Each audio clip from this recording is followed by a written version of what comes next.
Hi, Chris Camburn with 1406 Financial and Annuity Nest, and I thought I'd make a video on what it takes to max your 401k plan. There was an article in the Wall Street Journal last week, which I'll show you here in a moment, that discussed some some proposed changes. And there's a lot of comments afterwards that made me think, hey, let me make a video that describes, perhaps I should make a video that describes what the rules are now for funding a 401k and what the limits are, what they're suggesting, and then a feasibility for how possible it is to fully max your 401k plan or what it might take, because it's not easy. So let's get into it. So first, let's review what are the current rules and limits for 401k plans. Well, as of 2022, you can see here, you may all be familiar with that. You can put in up to $20,500 of your paycheck into a 401k plan. And then there's a catch-up provision if you're over age 50 that you can put in an additional $6,500. So that's $27,000. Sometimes companies give match, other times they don't. So the employer's match is a component of the 401k plan. Then you can make additional contributions with post-tax money. As you probably know, the $20,500 and the $6,500 go in pre-tax. Your employer's match is also a pre-tax, but from the employer's side. Then you can put in the rest up to the $61,000 limit via post-tax contributions. All of these rules are available. I'll put these links below. All these rules are available from the IRS website. And then the proposed bill for changes, I'll also put a link to below. So let's take a look at the changes proposed. So here's the article in the Wall Street Journal from last week. 401k savings plans get a boost in bipartisan retirement plan bill. So what they're going to do is raise the age over the next decade to 75 for when you need to start withdrawing money from these plans. That's one of the first provisions. So you can save for a little bit longer, although that has some consequences here we'll talk about in a moment. And they'll do this by raising it to 73, then age 74 in 2030, and age 75 in 2023. So 2033. So a little bit gradual on how they're going to do it. And currently, it goes into the current provisions, people who save money in those accounts must begin withdrawing money and paying any taxes due on it at age 72. So we already get into some pros and cons. It says, while the law, if enacted, would help people who can afford to leave their money untouched, it could expose them to higher tax bills in future years. When required distributions kick in, they would be withdrawing more money annually over a smaller time period, says Ed Slott, an IRA specialist. So, I agree with him, and I've made some videos here on the channel for topping off your tax brackets. You don't want to let these distributions go too long, because then you'll have to distribute more in a shorter amount of time than if you spread them out over a longer time period starting early. But the point of this article is just talk about the changes and not so much strategies here in this particular video. So, and additionally, people over 50 who have that $6,500 a year catch-up is going to start to increase the amount of the catch-up over the years and raise it to $10,000 a year starting in 2024 for people ages 62, 63, and 64. Okay, so I guess it's $6,500 more once you get to age 50, and a chance to put in $10,000 a year more starting at ages 62. I'd say it's a positive thing. And then they go on for, if the government's going to make money off of this or not. And one thing the article says that I think they're mistaken on is that those catch-ups would require contributions to be made after taxes. Now, I read the bill. I actually thought that seemed peculiar, and I went to read the bill. I didn't see that anywhere. I don't know where the disconnect is. Perhaps the reporter's mistaken. Maybe I didn't read it thoroughly. I certainly think I did, because that's quite a surprise. But I do think everything will still continue to be on a pre-tax basis. And then interestingly, It would also allow employers to give employees the option of channeling matching contributions into a Roth account. Well, that's going to be a little bit of a tricky calculation because 401k monies are tax deferred, and the employer match is also tax deferred. If they put the employer match into a Roth account, I guess you just pay taxes on it now, and then it grows tax-free. I guess that's what they're going to do. And they talk about some sign-up bonuses for people at the lower end of the income range who are really trying to encourage to start saving in these plans. There are some affordability issues, I understand. I mean, you absolutely want to max your match, but I understand, and you'll see in a few moments on my spreadsheet the feasibility of surely maxing these plans and how difficult it can be.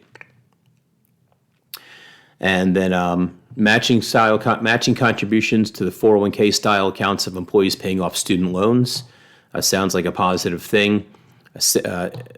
Increase in the savers credits, and then a retirement lost and found for people who leave their 401k plans behind for too long, which, I always encourage people to take their 401k plan, put it into their new company, roll it into an IRA. The joke is if you drop $1 or if you drop a $1 bill or a $5 or a $10 bill, don't you stop to pick it up? I do. But yet we leave thousands of dollars behind in our 401k plans. And not that it's risky, the money's always yours, but what happens is the 401k changes no matter who you're with. Maybe they change the funds. At smaller companies, the person who is running the 401k plan leaves for another job. A new person comes in, you're not so familiar with them. It just becomes more difficult to go back and get your monies as time goes on, or changes happen that were unexpected. So I always encourage you just to keep it as close to your vest, put it into your new company's plan, put it into an IRA. Anything but leave it behind or cash it out is really the answer of what to do. So, hey everyone, Future Chris cutting in from the editing room. It was determined in compliance review that in that section I'd clearly outline what your 4 choices are with regards to 401k plans that companies use to work at. We call them former employers and old 401ks. So when you have an old 401k, you have 4 choices. You can leave it in the company that you left, if that's permissible. You can kind of just leave it where it is. Choice 2 is if you have a new job that offers a 401k plan, you may be able to roll your old 401k into your new 401k. A third choice is rolling your 401k into an IRA. And a fourth choice is cashing it out. Now, each choice has its own advantages and disadvantages, which you need to fully consider before you make any decision.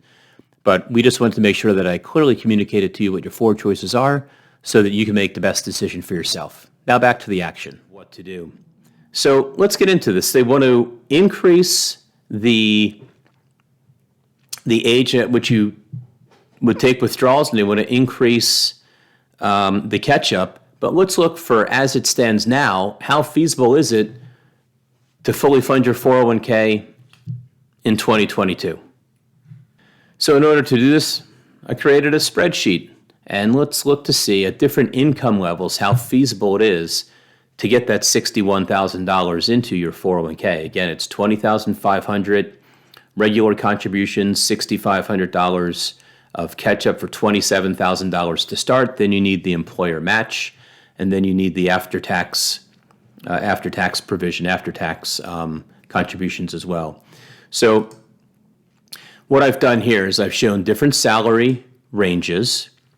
I've put in the employer match, and then ultimately what contribution percentage you need to fully fund your 401k. We'll calculate the match, subtotal it, see how much after tax. And then there's some other numbers here that become important for what I call the likelihood and the feasibility.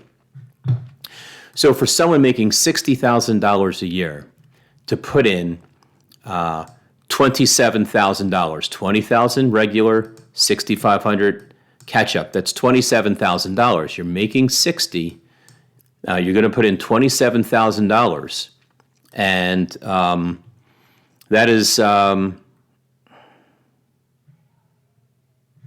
here it is here. That's essentially a 34% contribution to your 401k plan. So that's pretty strong. And so if you put in $27,000 and your employer makes a 50% match, they're putting in $13,500. That's an initial total of $40,500. So you have a little bit of wiggle room to make it up to your $61,000 maximum. And so you need to put in another $20,500 to make it up to $61,000. Now, at a $60,000 level, affordability becomes an issue. So what I've done here, net income after pre-tax. Well, if you make $60,000 and you put in $27,000, you have $33,000 left to spend each year. So if you can live on that, go for it.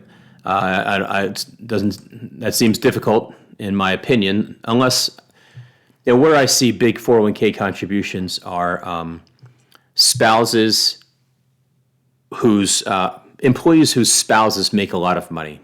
If you're working, whether you're a man or woman, and your husband works or your wife works and they make a lot of money, it's typically the lower earning spouse who I see being able to put in significant 401k contributions.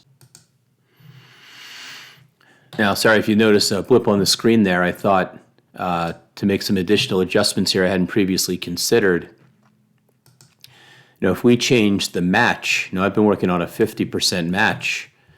If we change the match to 100%, which keep in mind that's an extremely generous match, not aware of a lot of those going on, but they can certainly occur.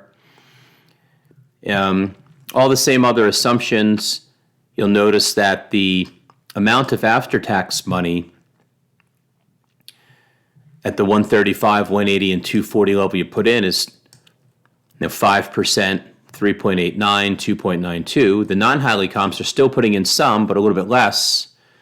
But I go on. It's very hard for the non-highly comps to put in after-tax money, and then for all of them, such that on average they're putting in anything, let alone 1%, 2%, or 3%. Very difficult. Where I really think you can max your 401k plan, or the most likely, is if you have a company, say with all highly comps, and you have a smaller firm, 10 people or less, all highly comped, 5 people or less, all highly comped. A very good chance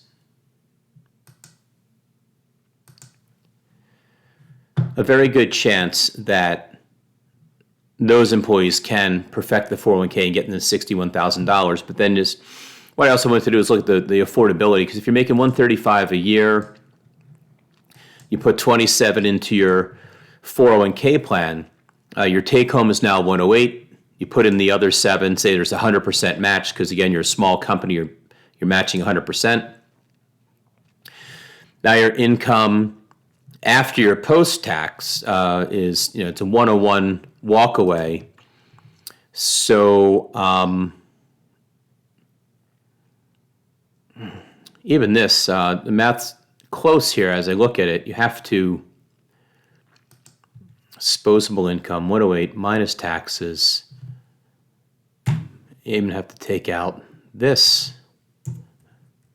So many moving parts. So many moving parts. So you make 135, you put 27 into your 401k, now your taxable income's 108. There's other taxes involved here with Social Security and FICA. It's just so much to calculate, and I'm not a tax expert.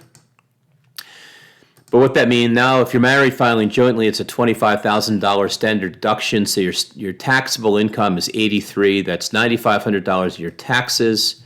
Your disposable income is your after 401k, less taxes, less your post 401k. $91,000 a year of disposable income, $7,600 a month. When you're married filing jointly, you can live off that. Some areas you can't, some areas you can. If you're making 180, all the same kind of calculations, you can spend $10,000 a month, 125, 126. Well, now I'm going to say that's probably possible to do in most parts of the country. So there you have it. But for the 180, again, to get all the money in there,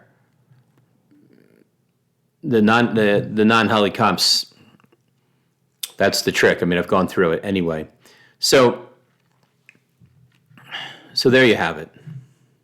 It's just not, it's difficult to do. One moment here. Well, look, there you have it. I'm just going, let me get that off here. I'm just going on and on about this because it's very, just you can see how difficult it is. It can happen under certain circumstances, yet challenging. So I think the message here, as I think about it, what message would I leave with somebody after all this? There's some changes coming. I don't think they're going to make a tremendous impact for a lot of people. The 401k maximum rules are $61,000 a year, but never mind that. I just suggest that you would utilize your company's 401k plan if you have one. Utilize it to your fullest potential. Make sure you take advantage of the max. If you can contribute more, by all means do. And just make sure you're making your plan as beneficial for you as possible. Thanks for watching. Have a great day.